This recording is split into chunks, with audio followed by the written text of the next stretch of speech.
Bonjour à tous. Dans l'actualité de ce mardi 17 mai, le conseil municipal s'est prononcé hier contre le maintien d'Étienne Tête dans ses fonctions d'adjoint au maire.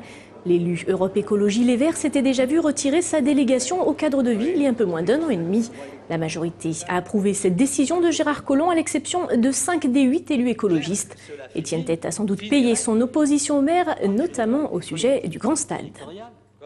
Un dossier qui connaît justement un rebondissement de taille. Chantal Joanneau, la ministre des Sports, serait en passe de délivrer d'ici quelques jours la déclaration d'intérêt général du futur stade des Lumières. Une annonce très attendue qui permettrait le lancement des enquêtes publiques indispensables au démarrage du chantier. De leur côté, les opposants au Grand Stade préparent déjà activement un possible recours. Et puis, les travaux du prolongement de la ligne 4 du tramway se poursuivent. Une visite de chantier était organisée ce matin à hauteur du lycée Colbert dans le 8e arrondissement, où sera situé le premier arrêt de ce nouveau tronçon d'un peu plus de 2 km. Le tram T4 qui desservira les pôles universitaires sera raccordé à la ligne T1 et devrait être en service dans son intégralité en 2013. L'objectif est effectivement de lier les deux pôles universitaires, puisque le T3 et le T4 et le T1 rouleront sur les mêmes rails à partir du Cours Lafayette, et la liaison entre le campus de la Doua et la manufacture des tabacs. Donc on aura effectivement une liaison de deux pôles universitaires, et en même temps, ça sera la première fois où il y aura une ligne qui ne passera pas par l'hypercentre. Alors la difficulté de ce chantier pour un chantier de tramway, c'est justement qu'il passe plusieurs fois en dessous du niveau du terrain, en dessous du niveau de la voirie. Donc pour conséquence, on a à réaliser des ouvrages d'art pour réaliser la plateforme. Et ça, c'est une spécificité d'un tramway qui habituellement passe au niveau de la voirie. 18 mois de prison ferme, c'est la sanction qui a été prononcée à l'encontre du jeune automobiliste qui a renversé un conducteur de scooter dans la nuit de vendredi à samedi dans le 6e arrondissement. Un accident mortel d'une rare violence, la victime avait été projetée à plus de 4 mètres de haut. Le chauffard âgé de 20 ans qui présentait un taux d'alcoolémie de 0,58 g par litre de sang au moment des faits a été incarcéré hier à l'issue de l'audience.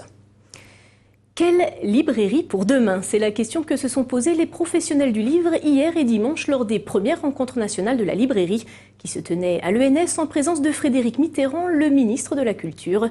L'occasion de faire le point sur un secteur qui doit faire face à l'évolution du numérique. Reportage Laura Rochette.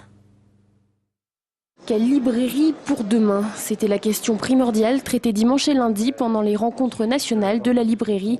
L'occasion d'assister à de nombreuses conférences et débats, en présence notamment de Frédéric Mitterrand, ministre de la Culture et de la Communication. Mais pour les 550 professionnels du livre présent, c'était surtout la possibilité de discuter entre libraires pour faire face au changement de la profession. C'est-à-dire qu'il y a le livre numérique d'un côté, qui n'est pas du livre papier, il y a de l'achat sur Internet qui n'est pas de l'achat en librairie, donc savoir aussi comment nous, on peut arriver à diversifier suffisamment notre activité pour proposer aussi tout ça. Point important de ces rencontres, les difficultés actuelles du métier multipliées par l'avènement du numérique. On va être confronté à la montée en puissance d'Internet, à laquelle nous réagissons par la création d'un portail commun qui s'appelle 1001libraire.com, et demain à l'arrivée, on va dire, des livres numériques, sur laquelle nous sommes déjà présents comme acteurs, mais qui peut bouleverser le paysage en fragilisant les librairies de proximité. Dans l'idéal, les rencontres nationales de la librairie devraient être reconduites tous les 2 ou 3 ans. En football, l'OL n'a plus gagné à l'extérieur depuis 2 mois. Nouvelle contre-performance hier à Brest des Lyonnais qui concèdent le nul 1 partout.